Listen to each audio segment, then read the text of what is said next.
আসসালামু আলাইকুম। আলহামদুলিল্লাহ, আমাদের মাশরুমের প্রথম ব্যাচে আমরা যে ফলন আশা করছিলাম, ইনশাল্লাহ আমরা আলহামদুলিল্লাহ এতে ভালো ফলন পেয়েছি। তো আমরা হচ্ছে এখন দ্বিতীয় ব্যাচের জন্য প্রস্তুতি নিচ্ছি। তো আমাদের সবচেয়ে কঠিন কাজ হচ্ছে খড়গুলা কাটা, এই টুকরো টুকরো করে কাটা।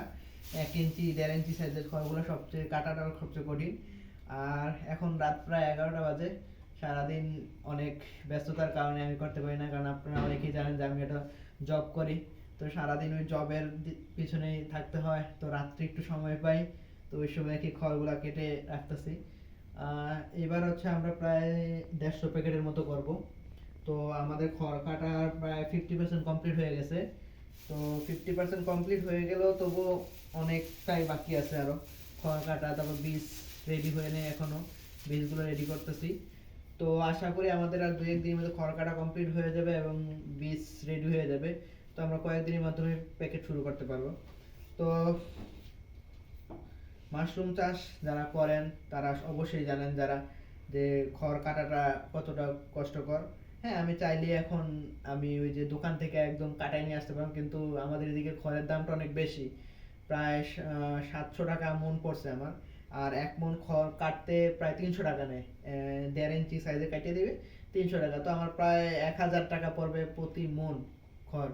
তো সেইখানে একটু নিজে একটু কষ্ট করতেছি যাতে মাশরুম চাষের কস্টিংটা কম হয়, কারণ খরচ যত কম হবে ব্যবসায় লাভবান তত হওয়া যাবে। আর একটা কথা কি, ব্যবসায় যদি আপনি লাভবান হতে চান বা ব্যবসায় যদি আপনি ভালো করতে চান, যে না আমার ব্যবসাটা আরো উন্নত হোক, সবসময় চেষ্টা করবেন যে নিজে কাজগুলো করার। নিজে যতটুকু পরিশ্রম করবেন, যত বেশি পরিশ্রম করবেন, আপনার ব্যবসা তত লাভবান হওয়ার সম্ভাবনা বেশি। কারণ যদি আপনি এই কাজগুলা যেগুলা এই যে খড় কাটা, প্যাকেট করা, এগুলা যদি আমি একজন লোক দিয়ে করাইতে চাইতাম, তো মিনিমাম তাকে আমার প্রায় পাঁচ 3-4 হাজার টাকা তার পিছনে আমার ব্যয় হইতো। তো সেই টাকাটা যদি আমি নিজে পরিশ্রম করলে সেই টাকাটা আমার সেভ হচ্ছে, তো সেটা আমার পুরোটাই প্রফিটে যাচ্ছে। তো সবসময় চেষ্টা করবেন একটা নতুন ব্যবসা করলে বা নতুন কিছুর উদ্যোগ নিলে, আমরা যারাই নতুন কিছু শুরু করতে চাই, তো চেষ্টা করবো যে সবসময় নিজের কাজগুলো নিজে করতে আর ব্যবসার প্রতি শ্রম দিতে। আর চেষ্টা করবো যে এইটার থেকে যে প্রফিটটা আসবে বা এটার পিছনে যা খরচ হয়েছে, চেষ্টা করবেন এক্সট্রা খরচ করতে, কিন্তু এটাতে যে প্রফিটটা আসবে সেটা আবার অন্য কাজে কোনো খরচ করবেন না। যাতে খরচ করা, যেমন বন্ধুর সাথে ঘুরতে যেয়ে খরচ করে অনেকে, এটা করবেন না। ব্যবসার টাকা এটা আলাদা করে রাখবেন অন্তত 1 বছর, যাতে আপনার প্রফিটটা অনেক ভালো আসে, বিজনেসটা অনেক ভালো চলে। তো ইনশাল্লাহ আমাদের সাথেই থাকবেন। তা আমরা প্রায় প্রতিটা স্টেপ বাই স্টেপ আপনাদের দেখাবো যে কিভাবে মাশরুমের শুরু থেকে শেষ পর্যন্ত, প্যাকেটিং শেষ পর্যন্ত এবং ম্যাক্সিমাম রান পর্যন্ত সবগুলো আমরা এই ব্যাচে আপনাদের দেখাবো। কিভাবে খড় সিদ্ধ করবেন, কিভাবে আপনি প্যাকেট করবেন, কতটুকু পরিমাণে মিক্স করবেন, কতটুকু সিদ্ধ করবেন, ইনশাআল্লাহ আমরা সবকিছু আপনাদের দেখানোর চেষ্টা করব। তো আজকে এই পর্যন্তই।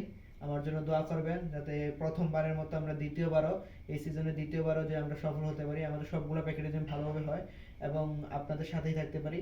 আমাদের সাথেই থাকবেন আর আমাদের সাথে আমাদের জন্য দোয়া করবেন যাতে আমরা সফল হই। কারণ একটা মানে এত পরিশ্রমের পরে যদি একটা দেখা যায় যে নষ্ট হয়ে যায় প্যাকেট, তখন কি মনের মধ্যে অনেক কষ্ট লাগে, যা কষ্ট হলো। তবুও ভাগ্যে যা আছে, আল্লাহর উপর ভরসা রেখে আমরা কাজ করতেছি। আল্লাহর উপর ভরসা রাখবেন এবং আপনার যথাযথ শ্রমটা দিবেন, তাহলে আপনি আপনার জীবনে সফল হতে পারবেন, ব্যবসায় সফল হতে পারবেন। আমাদের দোয়া করবেন। আজকে এই পর্যন্তই। আসসালামু আলাইকুম।